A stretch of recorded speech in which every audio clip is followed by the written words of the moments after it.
Back here on First Things First, Undisputed coming up at 9:30 sharp. Jen Hale, what do you guys have coming up on the show today? Good morning, Jenna. Quite a full day on Undisputed. Will the Raptors close out the Warriors tonight? Will the Lakers get a deal done for Anthony Davis?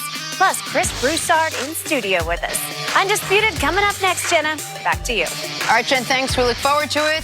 Time now for Say. Once people stop believing I married your sister, we'll have all the lies out. Man, I told my sister she was marrying a famous rapper, and his name is Humpty. Moving on to Anthony Davis now.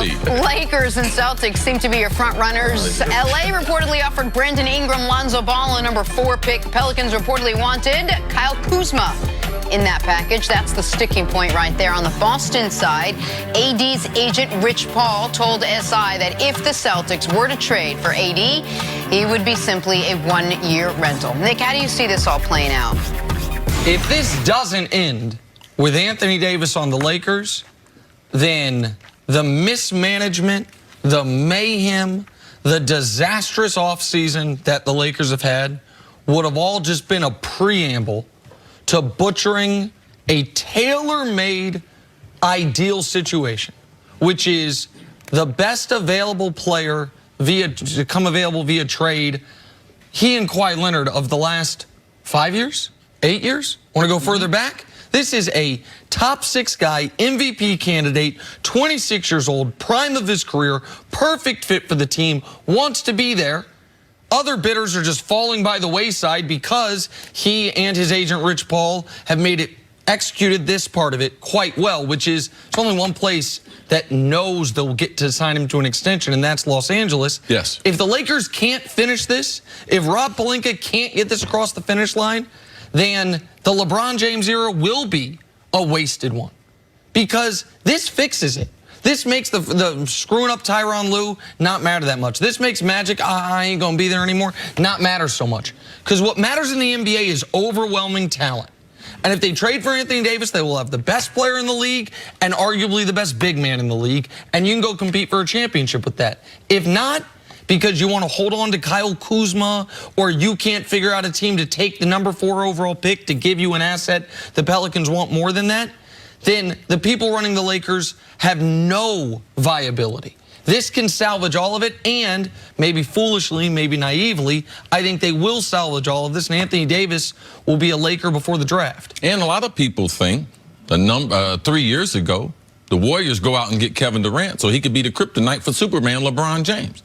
Now Kevin Durant's down. Now LeBron James with AD, it's a match made in basketball heaven.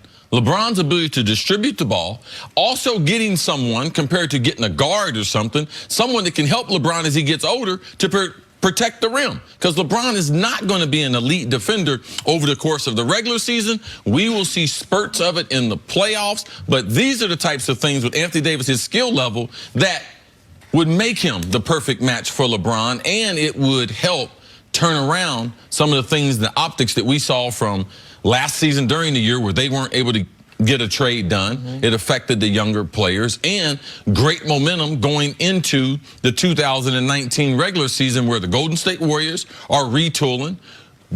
Kevin Durant's trying to get someone to join him. We don't know where Kawhi is going. If you were betting money right now, it'd be hard to bet against Toronto or the Clippers.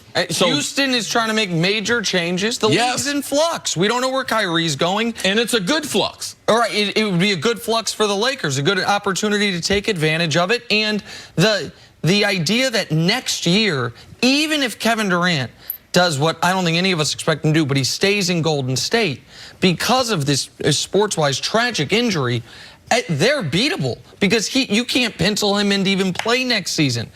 Next season will be the best season LeBron has remaining. And then the season after that will be the second best. Like, LeBron is not, I think he's done a great job of maintaining, but the idea that LeBron's going to get better in year 17 or 18, that's foolish. This is your best opportunity.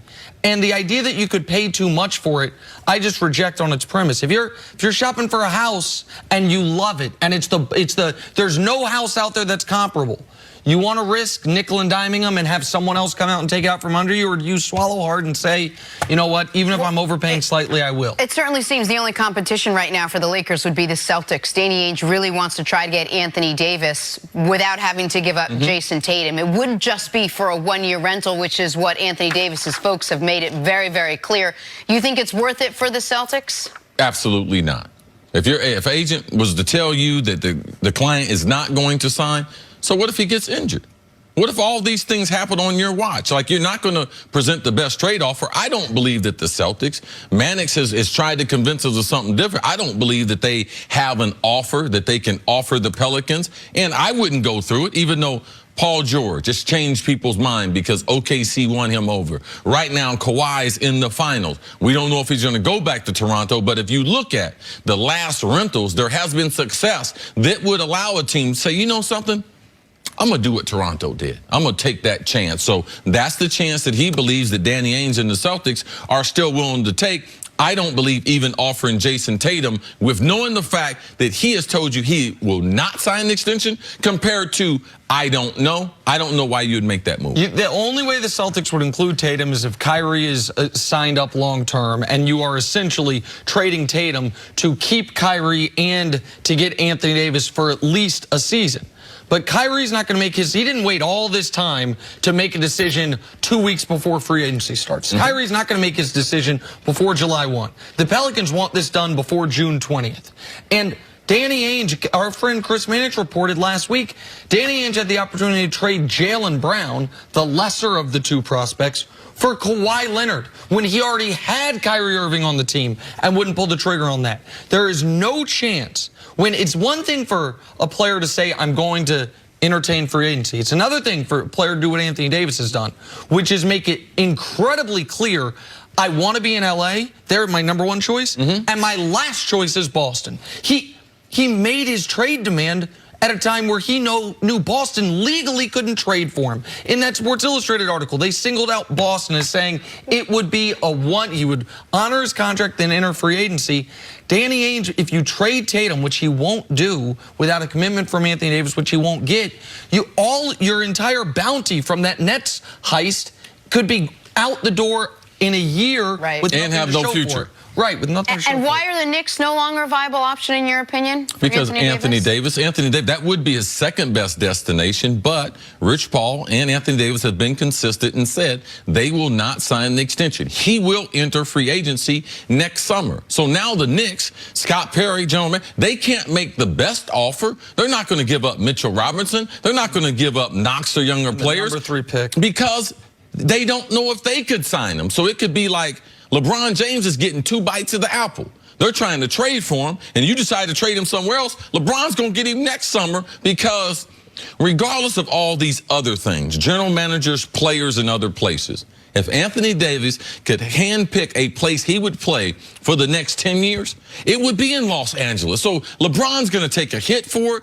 But, man, they realize what the Lakers have been back from George Mikan, Chamberlain, Alcindor. Man, they have gone through Magic Johnson. And that's the point that Rich Paul made in that interview with Sports Illustrated, is that if LeBron retired, Anthony Davis's number one choice would be the Lakers. And for the Knicks, if there was the thought process of, let's try to sell him on it, try to win a championship.